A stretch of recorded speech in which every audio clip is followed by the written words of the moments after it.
春风院那个说书的，现在还在说吗？哦，还说着呢，每日都满座。哦，现在整个帝都都认为司义林和李清二位大人是天造地设的一对。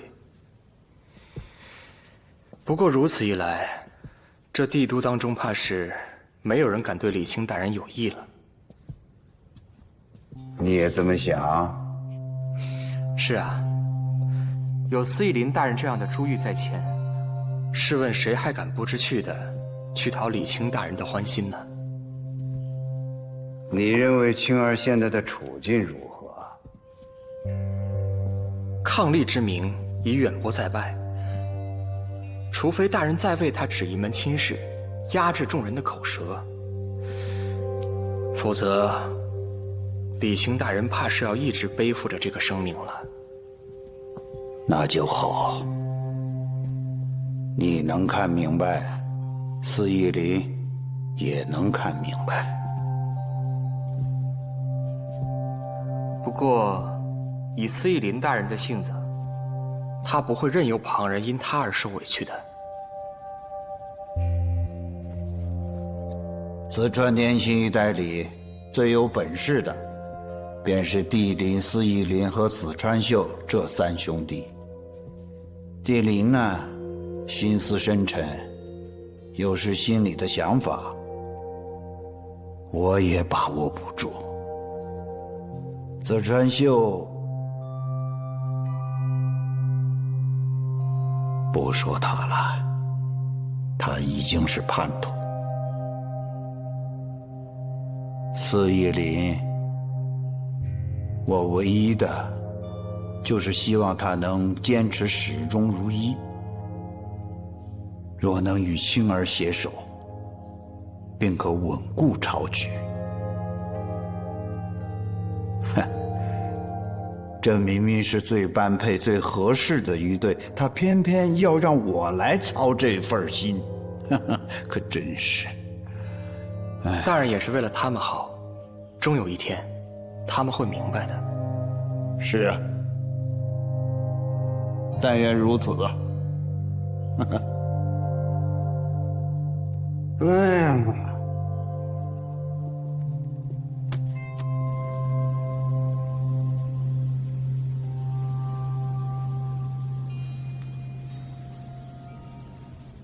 之前啊，叔叔他命我处理修缮瓦云要案，帝林大人曾经驻扎于此，所以我今天特地前来想说请教一下。这瓦云要案地处绝险之地，易守难攻，但经历了多年战火、数次战事之后，城里各处机要位置均有受损，尤其东面的城墙损毁最为严重。虽然临战前修复过，但也只能应急，要想完全修复，需要大量资金。但如今战事刚刚结束，瓦云国库空空如也，家族也很难支撑什么费用，所以这件事儿本身就是个烫手的山芋。若是能从歌山大人那里抠出银钱的话，叔叔便不会派我来处理此事了。之前司义林大人还有帝林大人，你们一同携手处理古兰贪墨一事，朝中的风气大改。现在要从那些高官身上下手，恐怕我是只能搬出几枚清廉为官的勋章了。看来这钱还是得我自己想办法。这就是这件事最难的地方。从前子川富庶，在官更在商。古兰之前家产万贯，不只靠强征暴敛，更是靠官商勾结。没错，如今家族上下只有3省台能堵住这个缺口。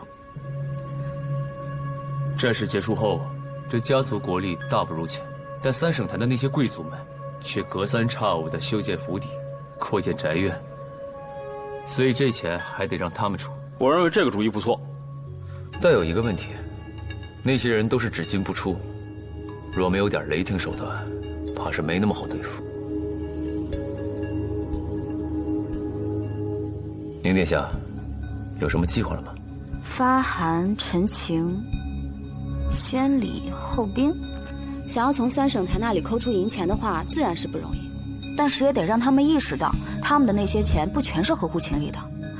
如果他们愿意乖乖拿出钱财便罢，如果不愿意的话，往年子川有大灾大祸之时，家族曾短暂的将盐业还有矿业化作国有以充盈国库。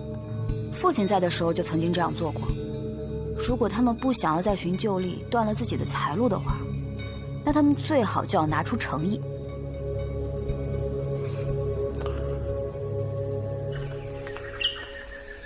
司义林，我看你今天的气色还好啊，前几日你那个沮丧的样子，我还真替你担心。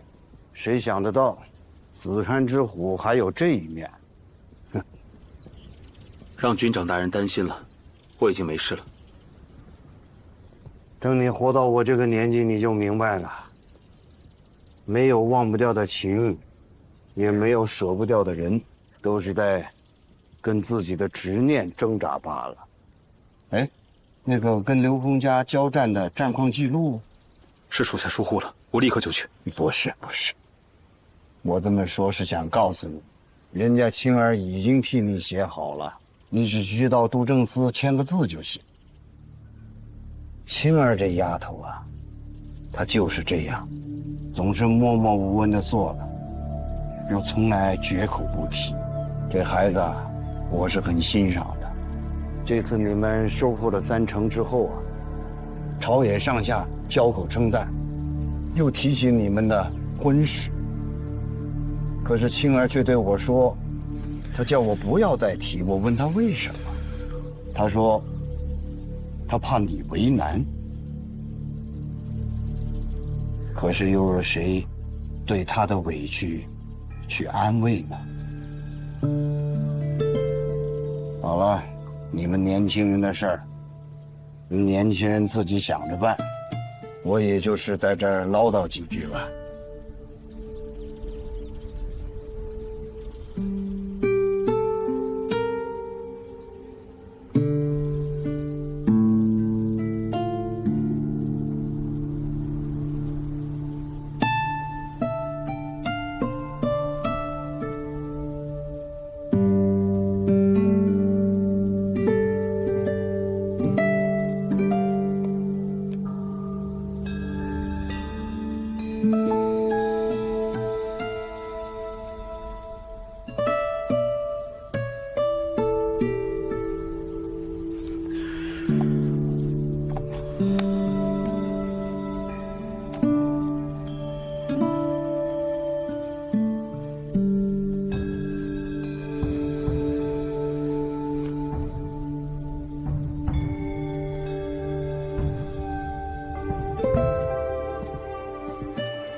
竟然有人在帝都放天灯，怎么回事啊？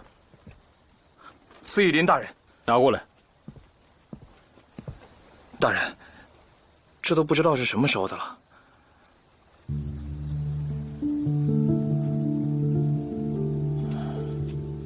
估计城外飘来的，去吧，别耽误正事。是。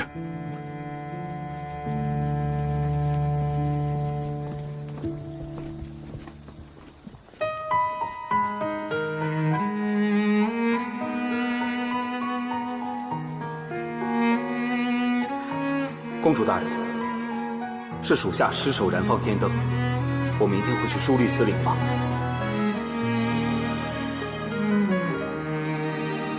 莞尔一笑，你还在我心头，梦躲进我胸口，浩瀚尘世，从此无绝休。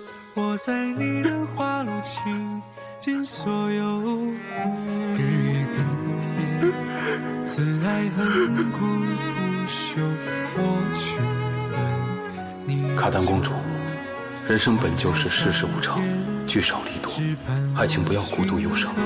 你在我的某个缱绻常有，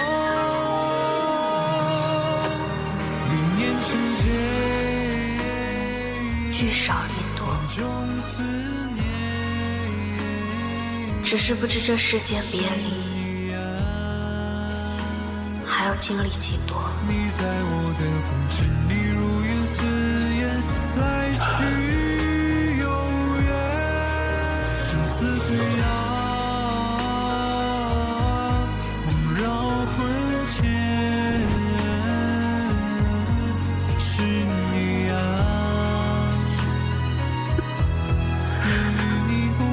看岁月的变迁，此情可见。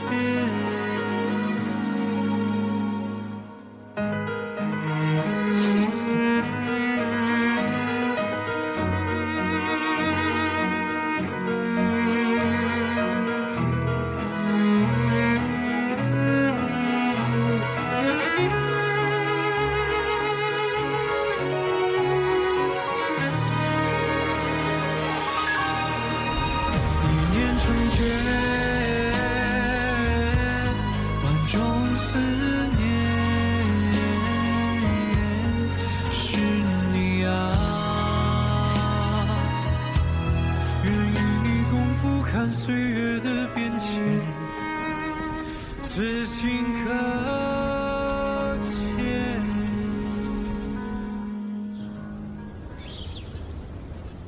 帝都所有的3省台贵族你都拜访过了，就只有这些？首席萧参使称病不出，其他多数参使都表示，这些已经是他们最后的积蓄了。何参使甚至还把我们赶出门，打伤了随去的侍从。他还说宁殿下尚未继位，就如此立位剥削，是对紫川先烈的不尊忤逆。荒唐！竟敢如此污蔑宁殿下，何该直接押送枢律司法办了？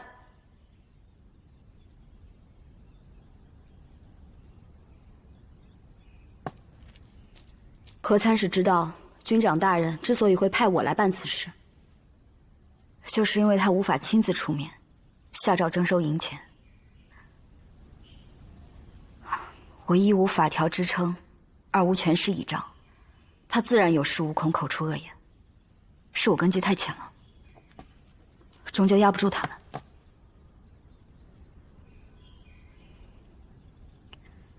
马嵬马公子，你可拜访过了？他怎么说？去了。马府管家说，马嵬公子正在外出跑商，得下午才能回来。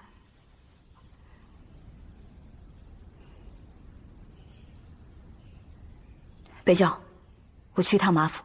是。殿下要是有什么想说的，我可以替你转达。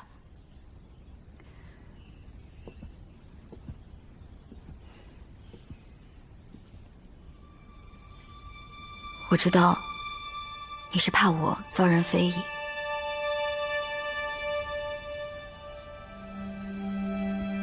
但是我亲自出马的话，马嵬就不得不给我几分薄面。3省台中大多还是交了一些钱，那便是不愿与我，不愿与家族交恶，还在观望。马家在3省台中属于后起之秀，如果他表现得过于殷勤的话，那其他参使必定就会担心我们走得太近而有利于他，便不敢怠慢于我。没想到殿下如此有见地，倒是李清眼界小了。我能有什么见地啊？我不过就是想着秀哥哥再会怎么做罢了。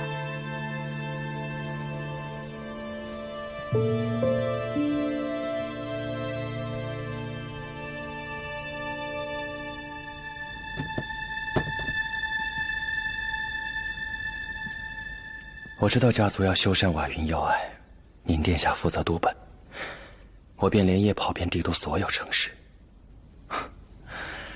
挤掉了马市各地钱庄所有流动钱币，虽不足以支撑修缮，但愿为宁殿下筹银，开个好头。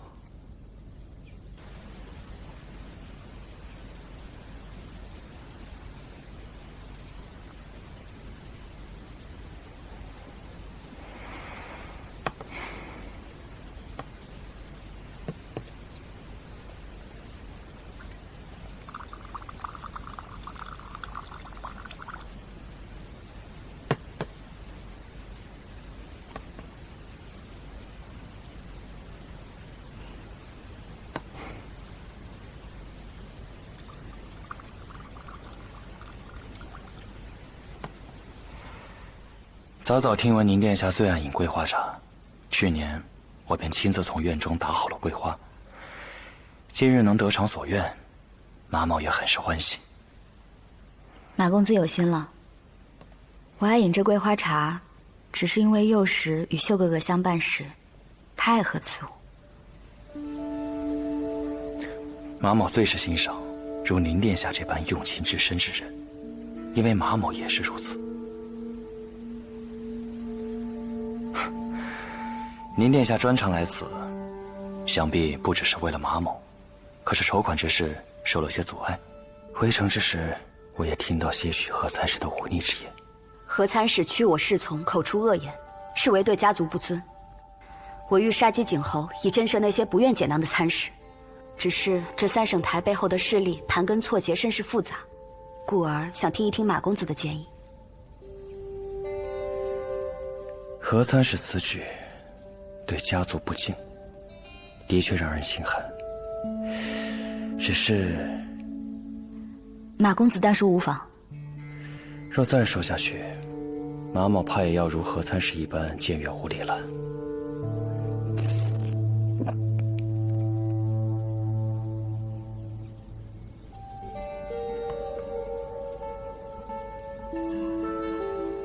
马公子今日所言，并非以一个参使的身份，而是朋友对另一个朋友的一些建议，何来僭越一说？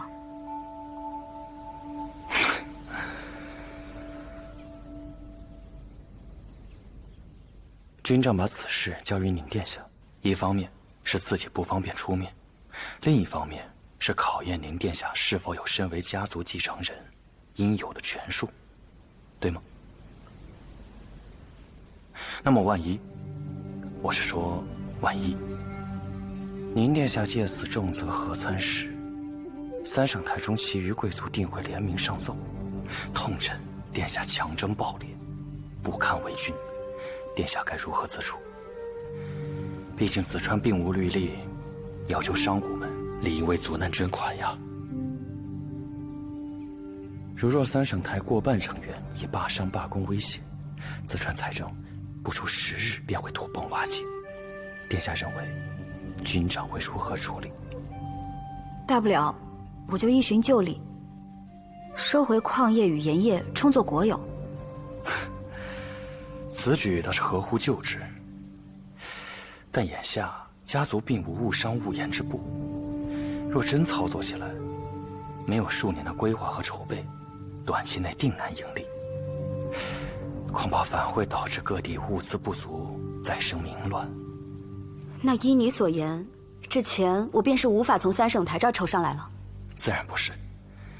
宁殿下发函征款，此举乃投石问路。我相信大多数参使多少都捐了些，但那便是位居于家族权威的。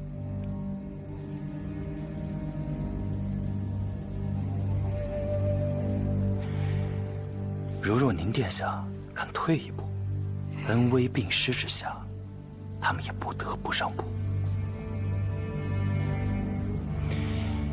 举办一场以家族名义发起的慈善晚宴，那些参使们可以借口没钱，但家底和产业放在那儿，总不能一丁点珍玩古董都拿不出来吧？见了兔子，他们自会撒鹰了。如若有家族珍宝可以捐出，他们更会趋之若鹜。如若是竞价售卖，想必会水涨船高，所得不小。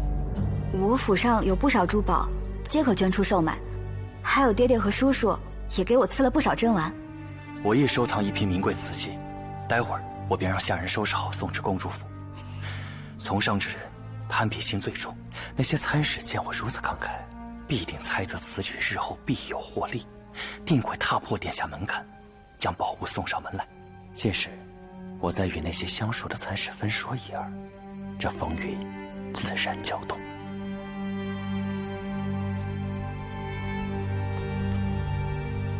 昨天的仗打得不错，虽然没有攻下布卢村，但是我们有小试牛刀。原来这帮人都一样不堪一击。今天大家吃好喝好，明天一口气给我拿下圣庙。北族必胜！北族必胜！来来，吃菜！让你吃菜，没让你吃肉。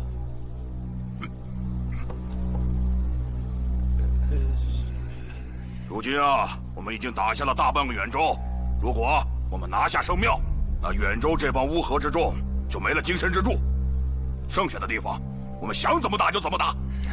只要攻下圣庙，里面的东西先到先得。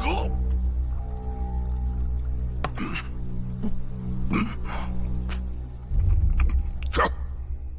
大人，鲁地这次带来的北族士兵不足1万人，驻扎在龙牙山附近。我们远州各族士兵加起来是他们的2倍。我们虽然在人数上面占有大量的优势，但是上次鲁地仅靠了区几千人就把我们打得落花流水。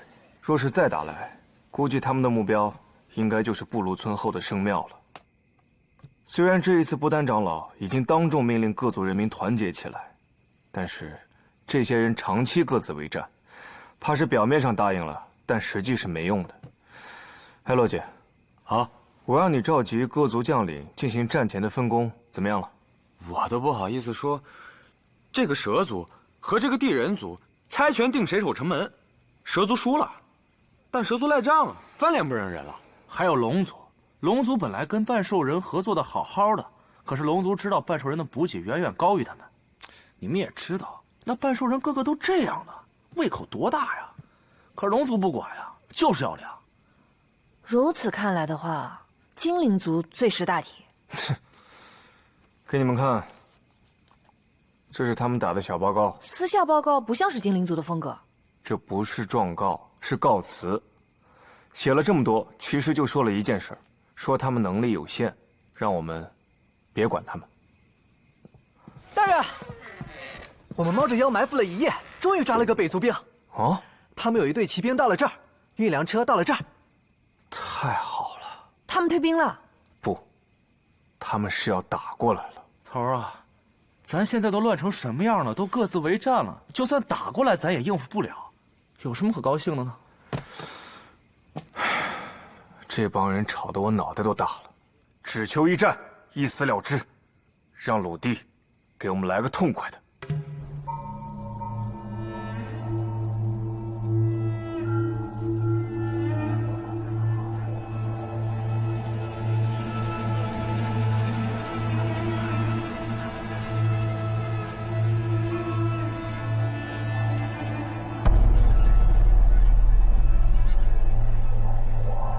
凭什么让我们蛇族当诱饵？是看不起我们的实力吗？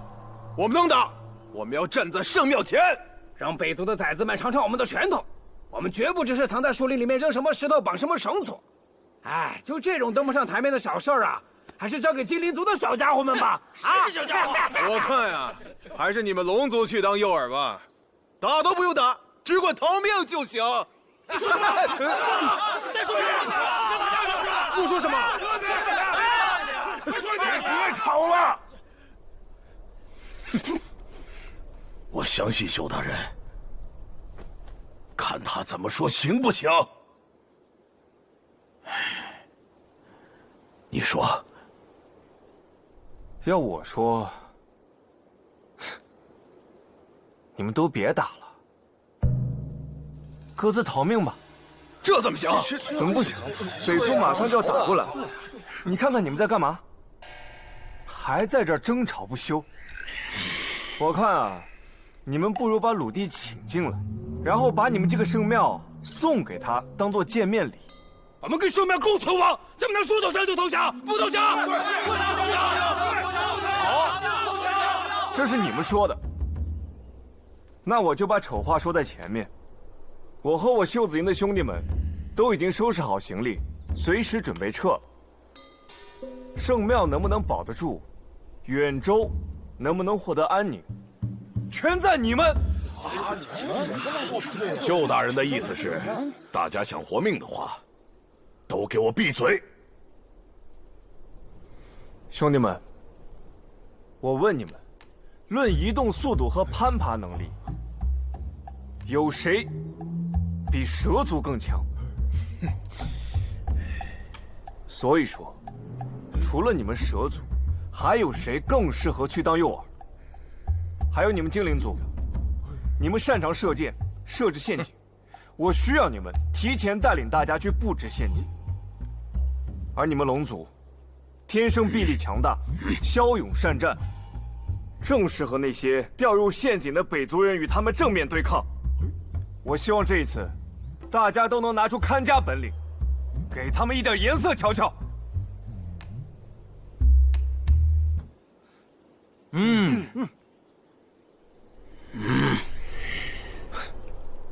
我就先说一下我的计划。首先，我需要你们蛇族兵分2路，守在布卢村外。如果遇到敌人，你就骂他们，把那些不堪入耳的话全骂给他们听。但是记住了，千万不要交手。到时候，你们就把他们所有人引入城中，之后会有龙族和精灵族的兄弟们接手。若是他们没来接应我们怎么办？这就是你们远州各族最大的问题，互不信任。若是龙族和精灵族没有按指令接应，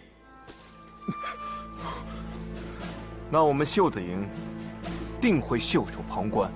到时候，你们就眼睁睁地看着你们不丹长老被鲁地砍下人头，你们这个圣庙被北族践踏，而这儿就是你们最后的归宿。兄弟们，只有团结一心，配合默契，这场仗才有打赢的可能，远州才有存活下去的希望。团结一心，保卫圣庙！团结一心，保卫圣庙！团结一心，保卫圣庙！团结一心，保卫圣庙！团结一心，保卫圣庙！连铁条都没有，我怎么保护你呢？没有铁条，我们可以用牙齿咬啊，用路边的石头砸。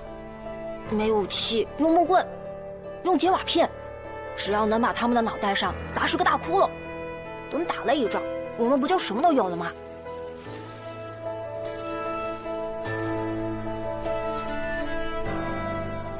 放心吧，那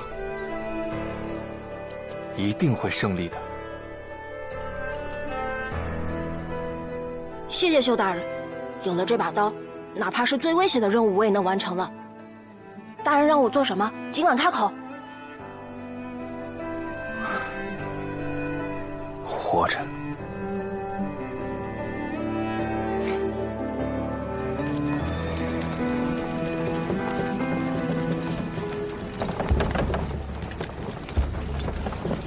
你们就是一帮癞蛤蟆，王八蛋！王八蛋！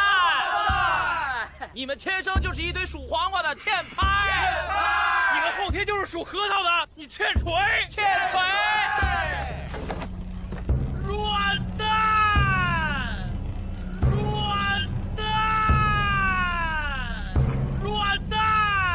乌合之众，往前！快！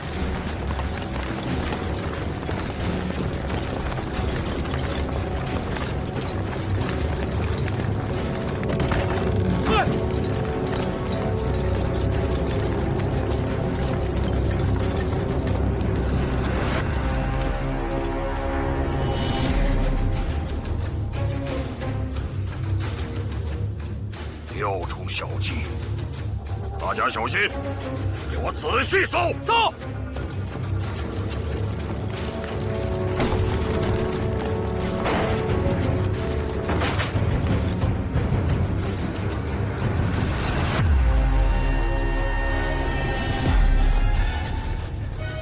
大人，村里是空的，没有人的踪迹。抓住他！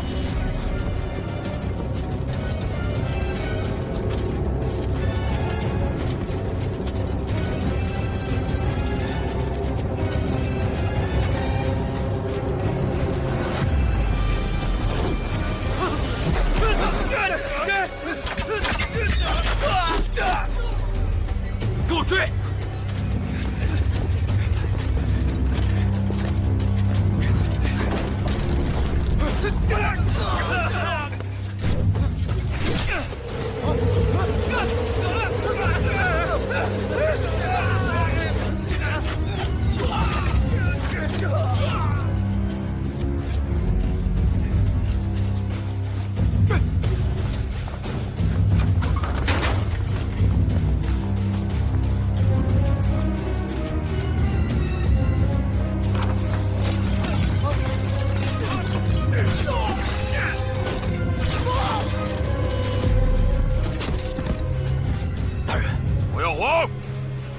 前！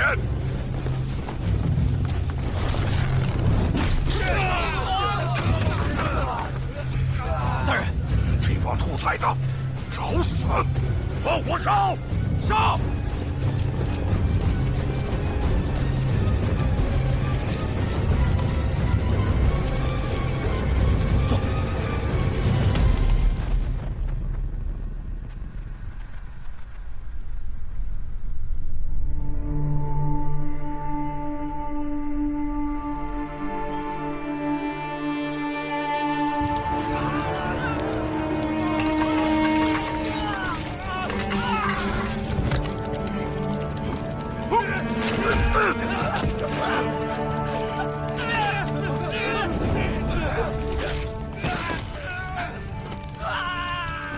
一群疯子，给我继续烧！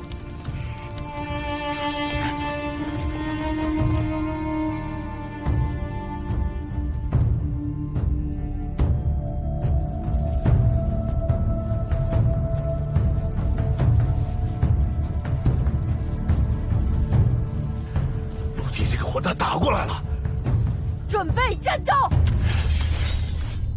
兄弟们，跟他们拼了！拼了！拼了！拼了！拼了！拼了！拼了！拼了！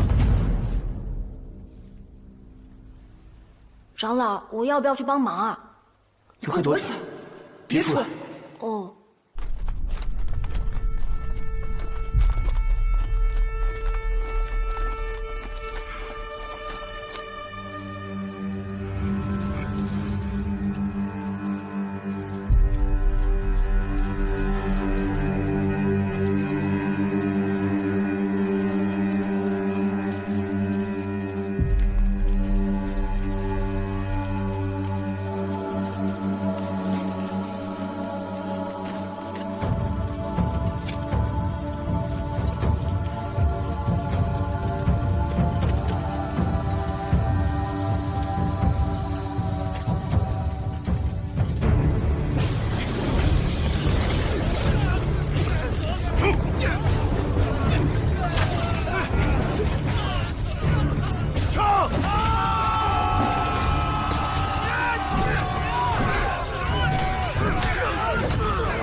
想不到今天你会被我生擒吧？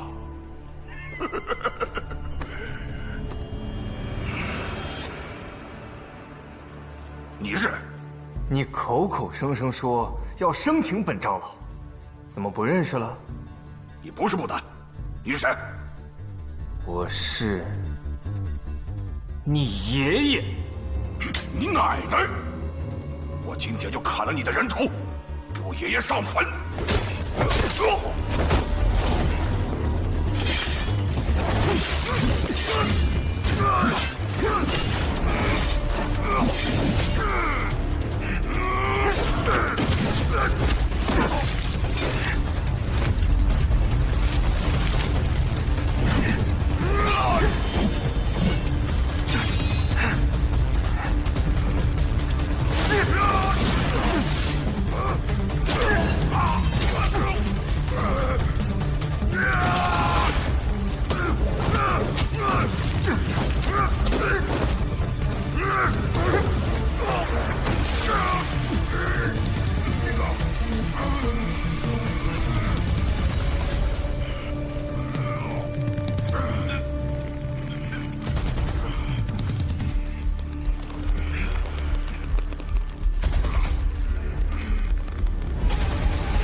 鲁地大人，你已经损失惨重了。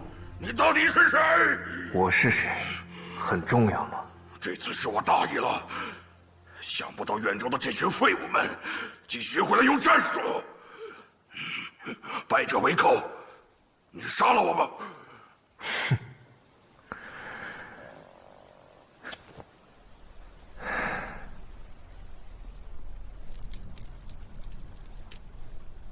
你走吧。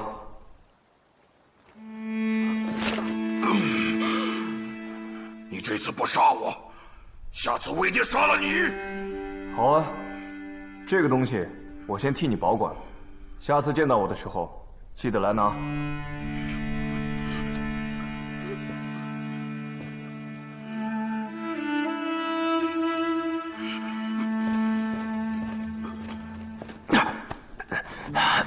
哥哥，我们赢了！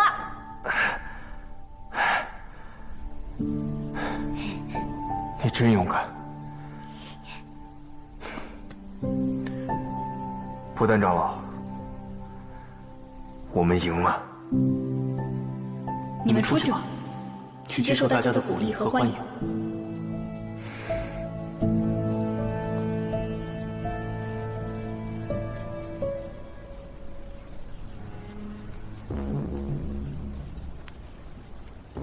我们胜利了！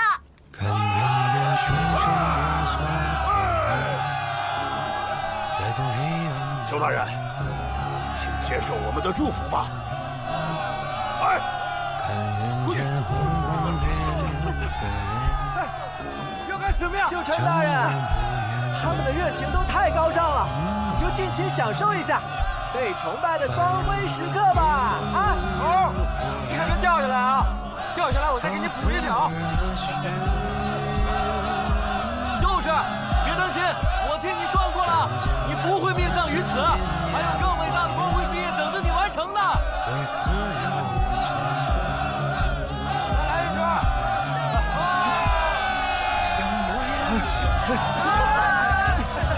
不来！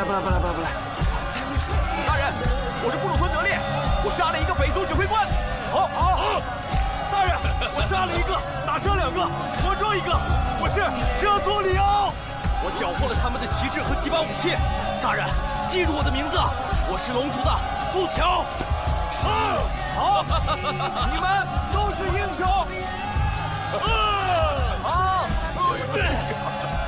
他们是真心喜欢秀川大人，团结有时候需要一场同仇敌忾的胜利。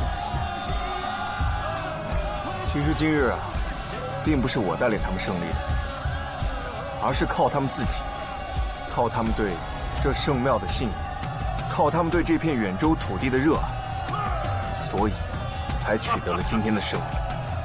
哎，你为什么不杀了鲁地，反而放他走啊？这个鲁地有点意思，也是有点手段，不过碰上了我，真的是蠢到了恰到好处。如果我把他杀了，那赛戎神皇会派什么其他的指挥官来作战呢？你们是愿意对阵他呢，还是愿意对阵像云浅雪这样的对手？云浅雪啊！鲁地这次吃了大亏，他肯定没脸去搬救兵，所以这次我们能获得短暂的安宁。大人，圣庙一战，咱们兵力损失不小，是否申请上报，申请支援？不行，轻点儿，疼！要是让北族其他将领知道我被不丹抓去又放了回来，那还不得让他们笑掉大牙？说不定还把我当成不丹的奸细处置了。此事务必封锁消息。但是这个恶缺我咽不下去，总有一天我要踏平圣庙。抓您的那位真的是不丹长老吗？若真是他，怎么会把您放了呢？我也不知道谁是不丹，但是那家伙声音听上去有点耳熟，还戴着面具，说不定又是不丹那个老家伙的诡计。不管他有什么计，总有一天我要踏平圣庙。力敌不过他，我就智取。哎呦，你疼！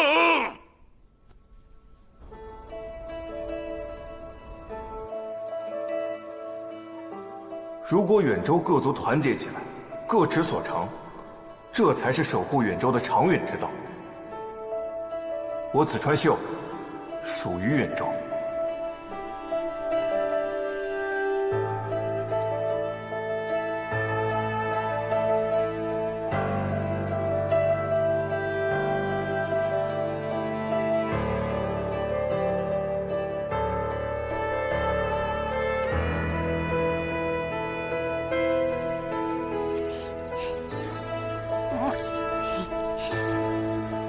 谢谢修大人的救命之恩，这是我送给修大人的礼物。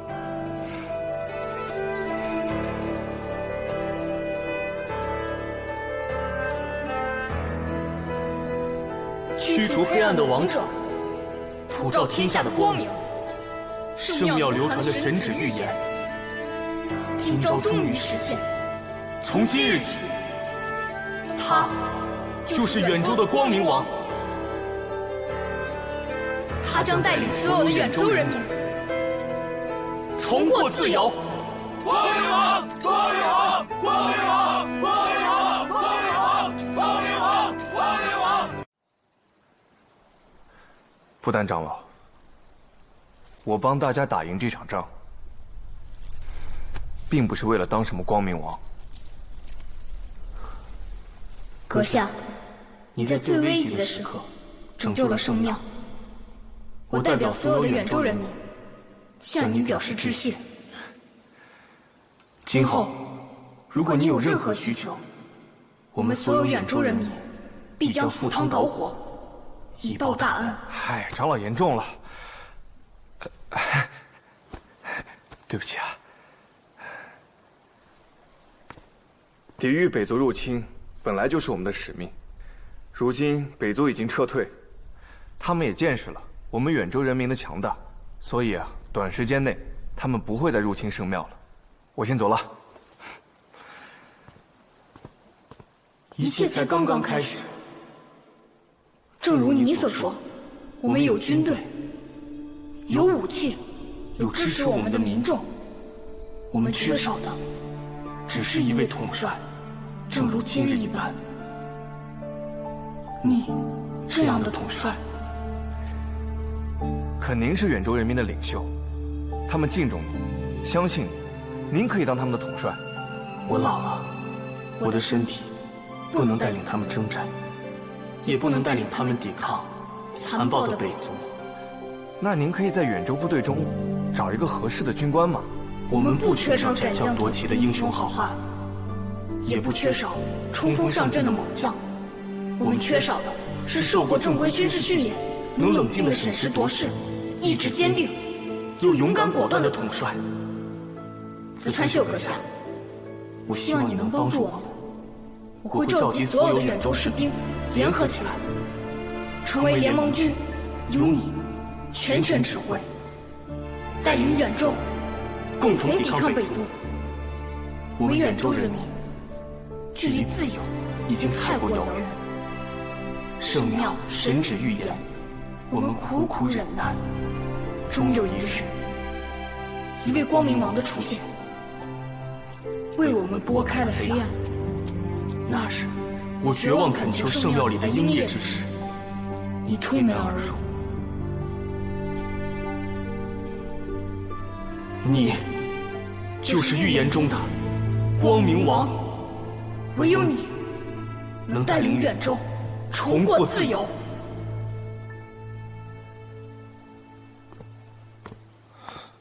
长老，我很感激你的器重。可是，我并非远州族人，做这个远州联盟军统帅不合适吧？而且，我是北族的通缉对象，他们一心就想杀了我。一旦知道我做了这个统帅，他们肯定会全力击杀我。到时候，对远州人民反而不好了。你说的这些，我已经考虑过。你的威信有我支持，无人敢质疑。我会将圣庙里的九传圣物赐予你，它会解开你的疑惑。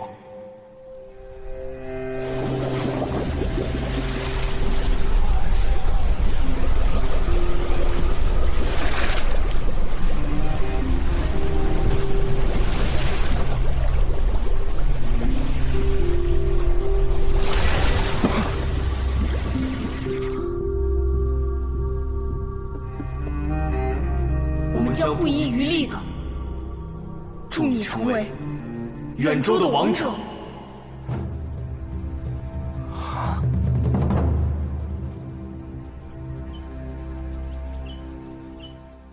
哎呀，让我看一眼！别急了，别急啊！什么玩意儿？大人，你就为了这项圣物做光明王啊？瞎说！我是为了保护远州人民的安宁，等他们有能力保护自己的时候，我就会把这个位置让出去。至于这个礼物，收下了，哎呀，也就不该还回去了。这箱子里肯定装了不少宝贝。你们真俗！这是长老送给老大的圣物，是光明王身份的象征。你们看这箱子啊，老大，里面的东西归你。箱子归我，怎么样？没点出息！我以前亏待过你们吗？看你们一个个没见过世面的样子，不就是一个破箱子吗？就是，以我们秀大人的气节和风骨，怎么看得上这个破箱子呢？来，都抬走！放手！放手！放手！放手！放手！这个是不丹长老送我的，我能不给他面子吗？兄弟们，头儿啊，你就打开，让兄弟们开眼。就是啊。九义，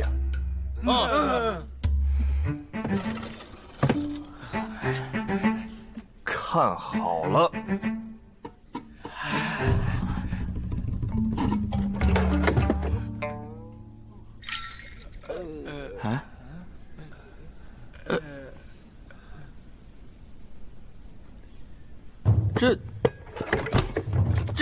这不是，这什么呀？这是虚张声势的，还说是圣物呢。长老这么小气，就送这个破玩意儿？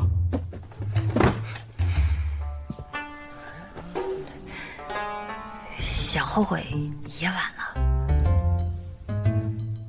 秀川大人也是为了远州人民的安定嘛，穿的破烂鞋正好体现秀大人的高风亮节。有道理。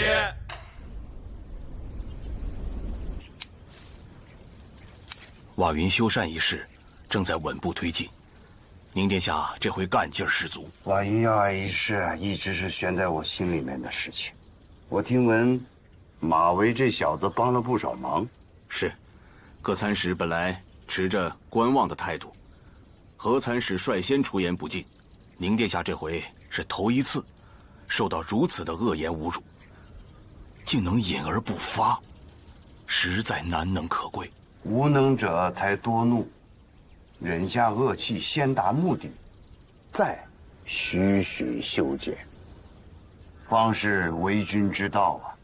哎，小宁这次是真的转了性子了。那些参使个顶个的老奸巨猾，要不要领兵司出面提点一二啊？这样宁殿下筹款之事也更加顺利。这松树啊，修剪规整，看似很美，你不觉得它有些呆板吗？不可过分的修剪。是。那个何探使小宁是怎么处理的？只是以打伤公主府侍从的罪名，收押了几个何府的下人。但是，这重修的图纸中损坏的东墙，要向东延展几里，所要征收的地皮，正好是何参使他家的林场产业。按紫川律法，若为国用，可以以最低价格收回商贾所拥有的地皮和产业。这何参使再怎么不满意，也必须吃这个哑巴亏。这几年来，何家势力膨胀的厉害，欺压百姓之举数不胜数，正可借此打压。只是怕何参使出来编排，宁殿下要受委屈。他日后是子川之王，那天下的委屈他都要含笑承受。有那个何参使啊，我看是件好事，因为三省台他会派生出另外一个阵营，谁对家族不尊，心存背逆之心，到时候，便一目了然了。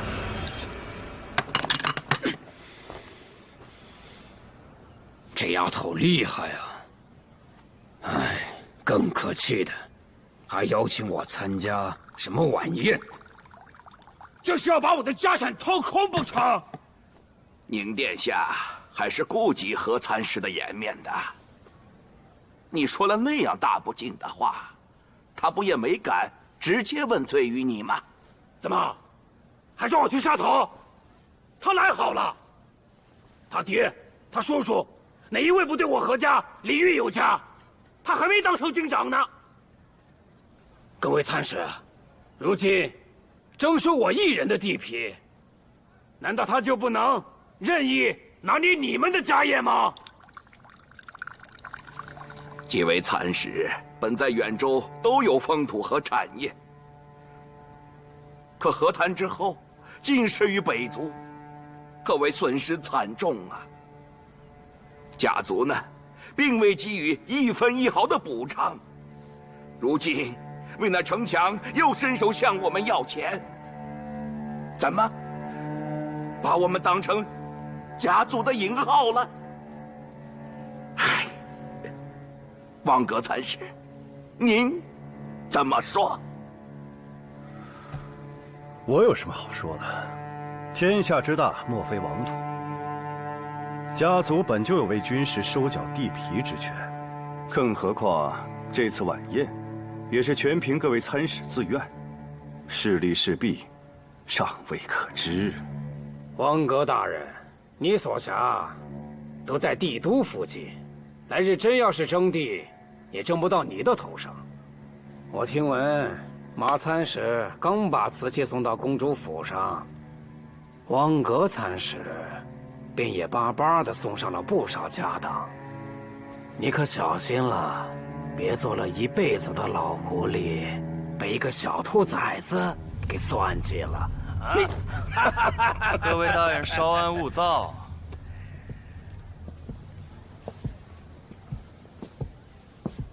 喝口茶水，静静心。此次晚宴上的务实，我们捐什么都是其次，更重要的是，您殿下也会捐出不少的家族珍宝，更备了一枚以家族名义颁发的荣誉勋章，以作奖赏。哼，说白了，这就是换个法子掏空咱们的钱袋嘛。这些年，家族一直在暗暗压制三省台的权益。若我们有那勋章倚仗，以后在各邢台行事，便会大大的容易了。对民生生意，也是颇好的刺激。军长大人年事已高，如今既然把您殿下推上了台面，便是表示了扶持之意。日后您殿下掌权之事只会更多。如今给他几分面子，日后自是有他还礼的时候。倘若我们真的一毛不拔，恐怕他会将事情做绝。真闹大了，诸位大人觉得军长大人会如何收场呢？马维，你刚入三省台几年，竟敢在此扰乱事态，蛊惑人心。马维怎敢？同是三省台成员，马维怎会不知一荣俱荣，一损俱损的道理？只是有时候寸步不让，并不能守住自己的权益呀。我总算听明白了，现如今，你只是想借那个黄毛丫头的身份扶摇直上吧？我告诉你，你太嫩了。你怎么算计那紫川宁，我管不着。你要是把算盘打在我的头上，哼，你打错了。哎，何参使，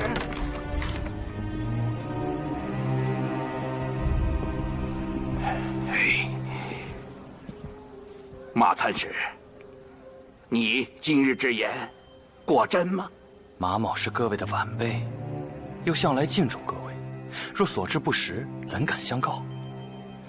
马某的身份阅历低浅，哪有什么能耐搅动风云，只不过是您殿下的传话筒罢了。而您殿下的意思，便是军长大人的意思。众所周知，首席萧参使年迈，渐渐不再管事，选举新首席，便是这2年的事了。马参使能否透个底？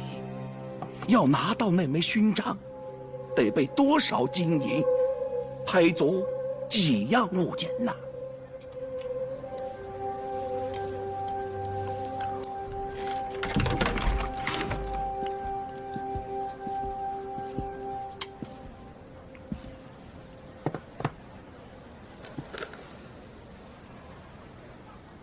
这各位参使都在捐款捐物，我岂有收礼的道理啊？您之前捐赠的不少，您殿下感念在心，记得您的好。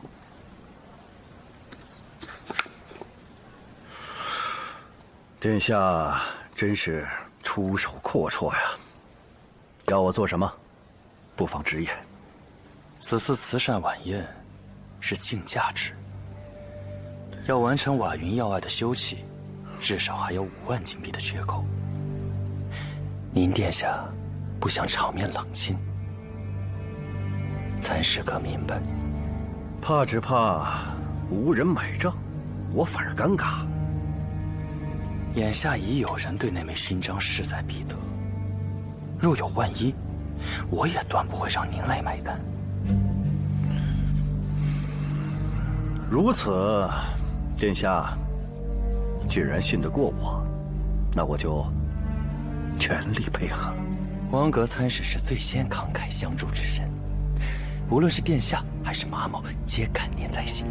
日后修葺城墙所需木材、石料甚巨，我会向上举荐汪阁参使与马氏共同供货，以偿今日相助之情。马参使不必客气，您是最年轻的参使，如今又深得宁殿下倚重，殿下早晚要承继大统，这最大的好处在哪里？我看得出来。只是何参使如此执拗，我怕。参使请放心，参使所惧怕之事，亦是您殿下所担忧之事。马某不会让这样的事情发生。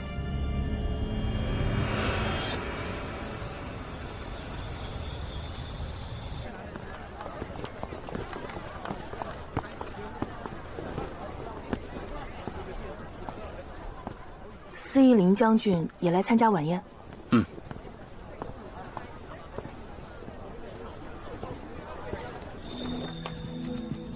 这位是汪阁参使。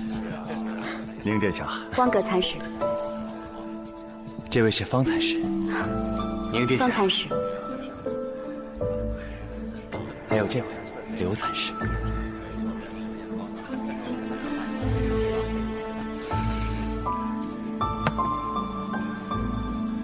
宁殿下，马参使，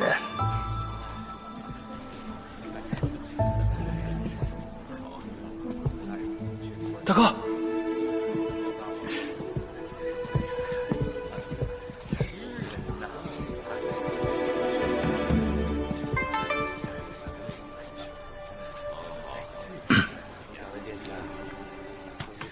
这宁殿下还担心门庭冷清，叫我们几个过来撑场面。看来是他多虑了呀。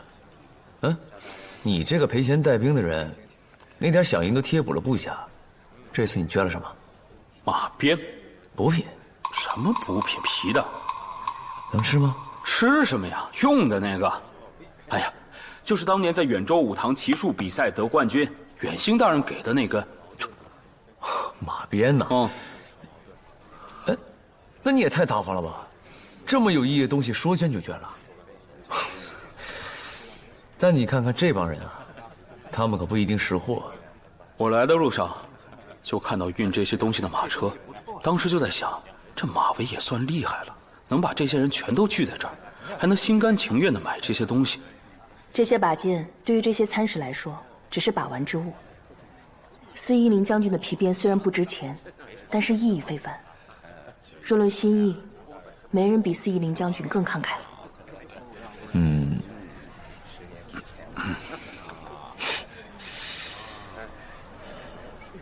不过马维这个人可不简单。要说财富是剑雨，政权是弓弩。以前的马维是有剑无弓，但你看看现在，那可是箭在弦上啊！感谢刘参使最终以5000金币的价格拍下了帝陵大人所捐赠的宝刀。刘参使今晚数次慷慨进价，家族定会记住您的贡献。谢公主殿下。这帮人啊，不是什么真心实意来买东西，也不是真心实意的捐钱。他们看中的，无非是等会儿要颁发的荣誉勋章，所以才会这样百般讨好您殿下。没错，这些勋章对我们为官者来说自是无用，但对于他们来说是身份的象征。刘参使在各项事宜上不仅展示出了他的睿智才能，更是在今晚修缮仪式上鼎力相助，特将此荣誉勋章授予刘参使，还望刘参使继续为家族效力。谢公主殿下。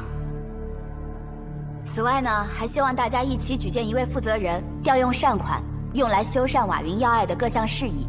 我等认为马参使年轻有为，思虑细致，又为修缮颇费心思，不如就让他全权负责。王阁大人说得极是。马维参使，你可愿主持修缮事宜？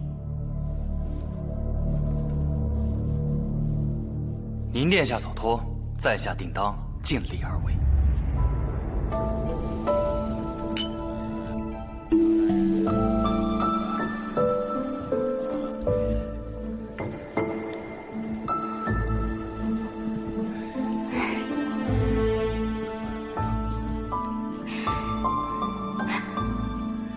殿下此次募集到的资金，足以还家族一个坚韧不摧的瓦云城墙。殿下如此信任，愿将修葺之事交于我督办，我定会尽力督办。此前多亏了您坦言相告，此事方能成。只是今日这些参使竞价之心高涨，不知道你是怎么说服他们的？商人本性，一旦对价有异，必要抬价相争。我送了一颗拳头大的南海明珠给汪阁参使，请他务必竞价。这南海明珠价值千金，我如何欠得了你这么大的人情啊？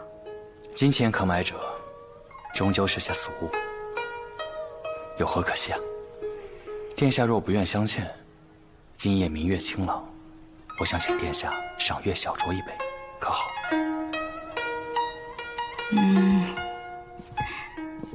今夜，公主殿下，我有事情要找你。殿下，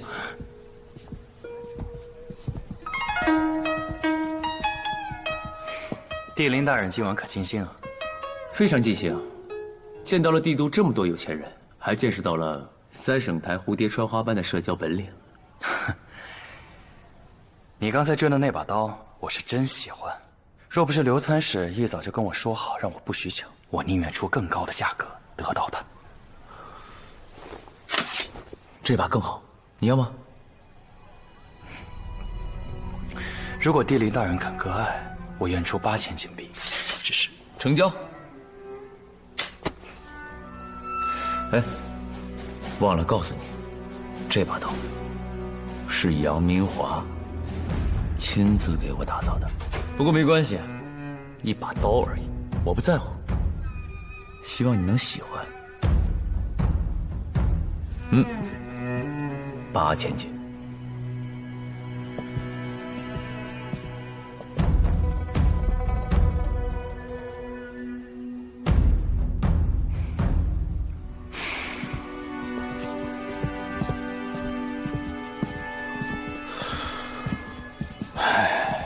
你们会不会过分了些啊？解气啊！好在你们的意气用事没有影响到宁殿下的慈善晚会，要不然我可不许。宁殿下的慈善晚宴办得着实高明，不仅让3省台割了肉，还让他们喊不出疼来。现在最开心的应该就是马维了。他这步棋下的还真是巧，不但能从中捞到油水，更能为马家谋得私利。更重要的是，撬动了宁殿下的芳心。可撬动宁殿下的芳心，可满足不了他的欲望。我们都知道宁殿下是未来家族的继承人，马维此举是为了以后朝堂之争谋篇布局呢。宁殿下呢？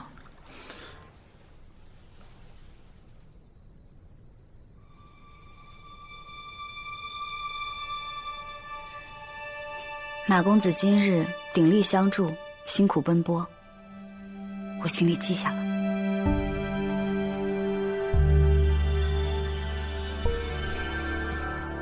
可是除了感激之外，我没有办法回馈你更多。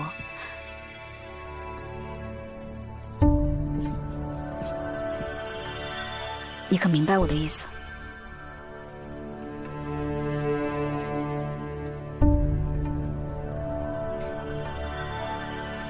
我与殿下是痴情人对痴情人，马某从无奢望，只愿能让殿下少些忧愁。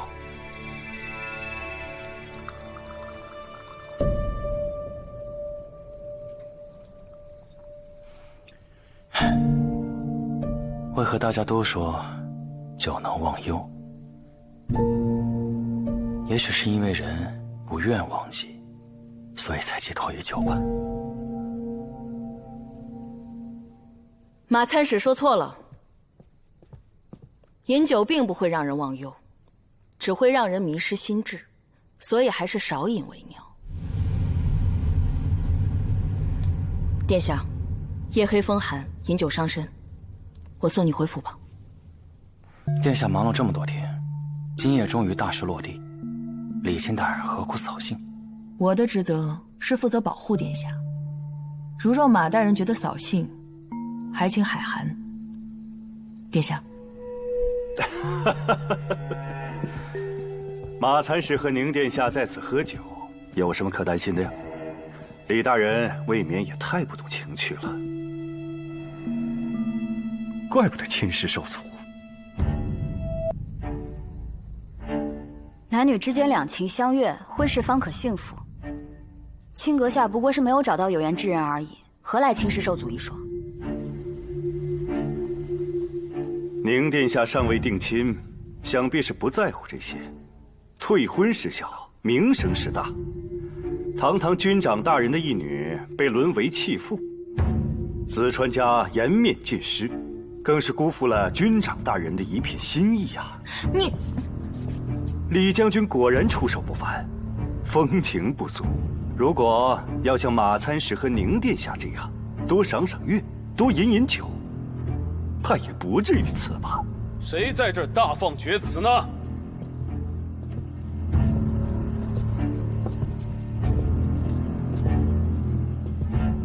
司义林大人，我有说过我跟李清大人退过婚吗？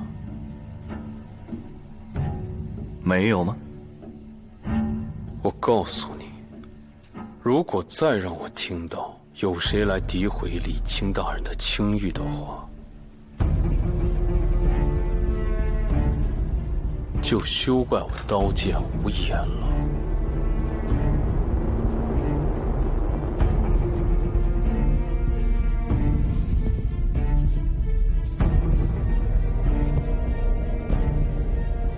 公主殿下，我和李清大人一同送你回府。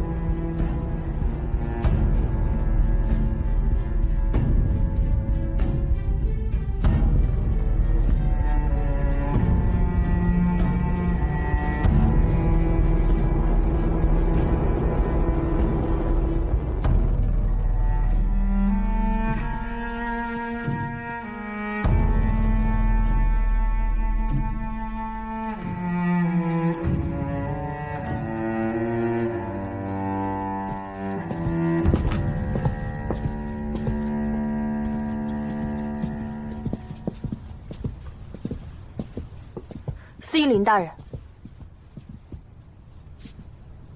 刚才您说的那些话，是情急维护之言，还是真的？我对大人的心意一直没有变过，但我还是想知道你的想法。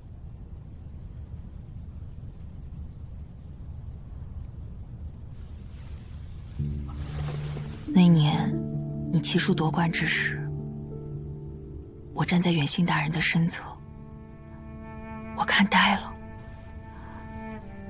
当时远信大人还打趣地说道：“说不定他就是你日后的夫君。”今日竞拍之前，我向宁殿下偷偷买下了这个马鞭。其实我都知道，我们俩的婚事是军长大人希望的，是子川希望的，甚至是我希望的，可唯独不是你希望的。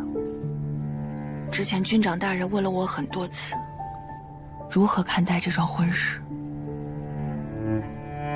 我说如果你不愿意，那我也不愿意。没错，这并不是我所希望的。我希望跟我生活的不是你，但不光这段婚约，我现在身边的一切都不是我所希望的。因为我子川丢失了远州，因为我死了那么多的兄弟，因为我心爱。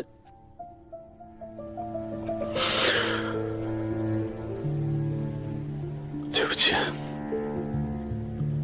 我不该跟你说这些。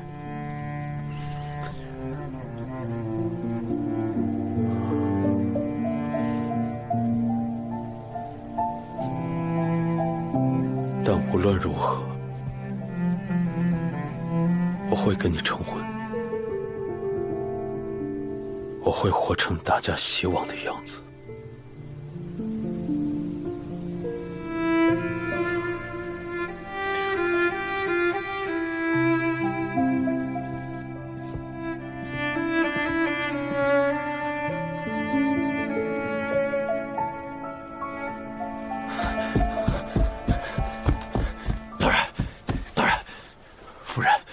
夫人她，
休假。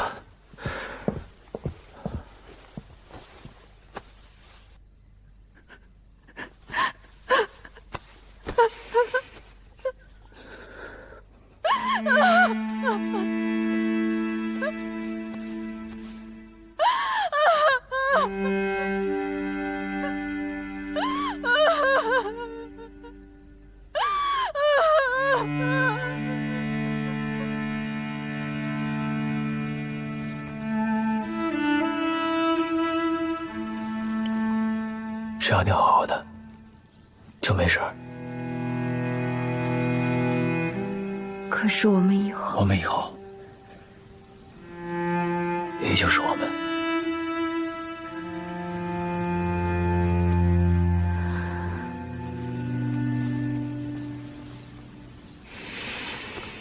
秀佳，遇见你是我这辈子最幸运的事儿，能够和你结为夫妻，一生相伴，我这辈子就足矣。无论我们有没有孩子，我都会爱你一生一世。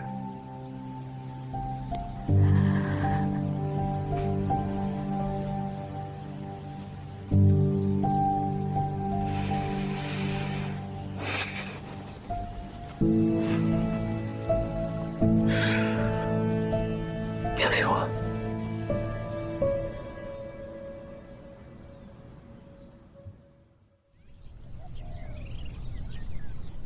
您找我来又有何事啊？哦，是不是又有什么宝物要送给我？哎呀，我就知道，你上次送我那个布袍还有面具，只是个见面礼，对不对？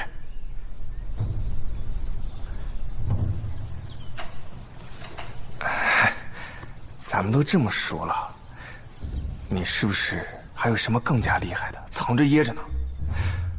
我听说啊，这个圣庙里有一本秘籍，可以预知未来。你是不是要把这个秘籍送给我？哎呀，别卖关子了，赶紧拿出来给我吧。脱衣服。啊？脱衣服？紫川秀阁下，到池子里去。你还有请人泡澡这种爱好？不必担心，这只是要帮你疗伤。看得出来，你曾是武功深厚之人，但你现在已元气大伤。你别小看这池中的圣水，它能帮助你恢复元气，重焕生机。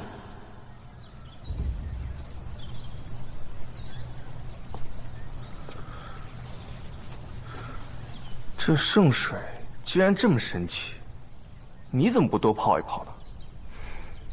只有预言中的王者之尊，才有资格沐浴圣水。光明王，你不会是想要带着伤去对战敌人吧？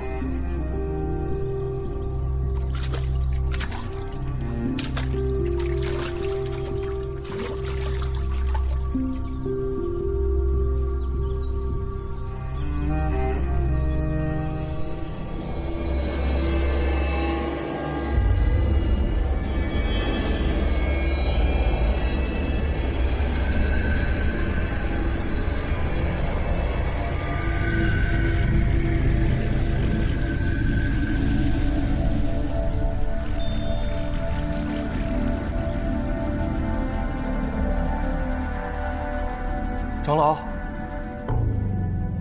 不但长老，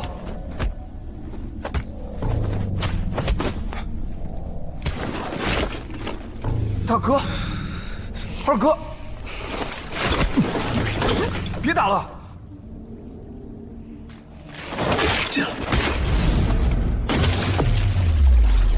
二哥，大哥。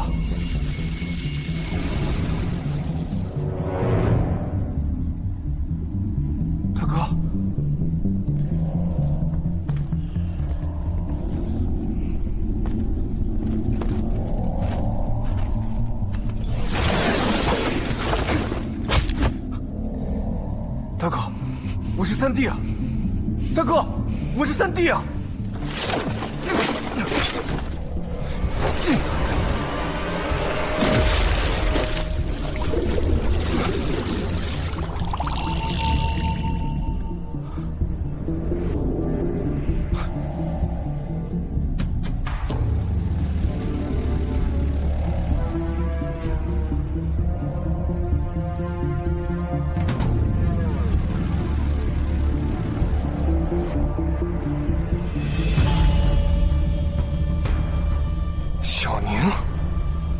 秀哥哥。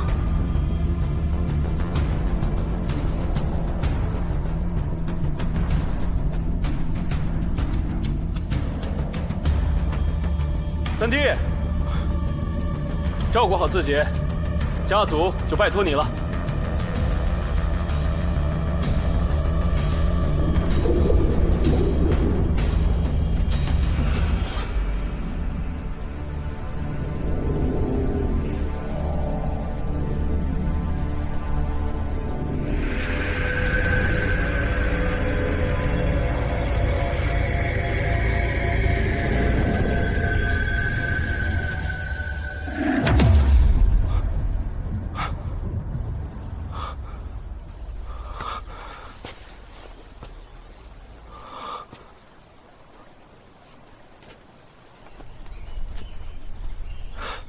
长老，你看到了什么？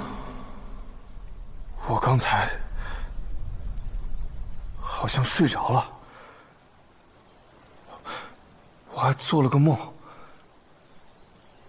我梦到我那2个兄弟，还有……明明他们还是原来的样子，却又好像浑然变了。说着一些莫名其妙的话，也是讳莫如初。这到底是怎么回事？你终究会知道的。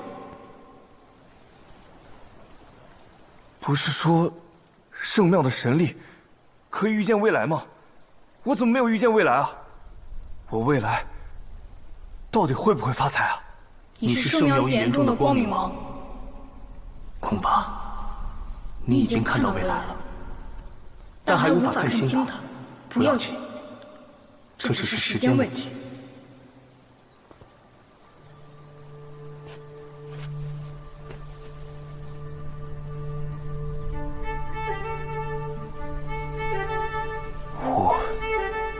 我真的是光明王。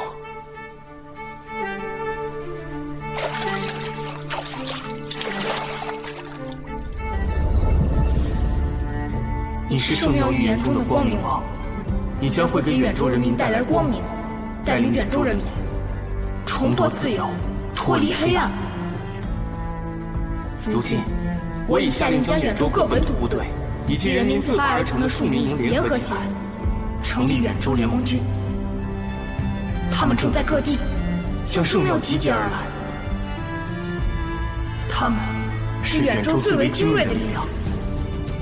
你将带领他们，整合他们，激励他们。我希望你能承担起光明王这个责任，带领远州重获自由。光明王。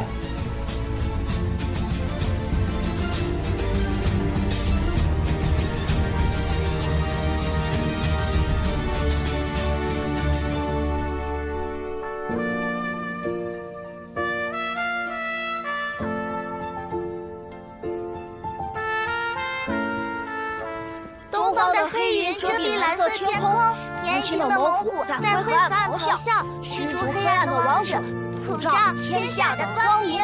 我们的王即将降临，1000年的强壮不足，挣脱身上的枷锁，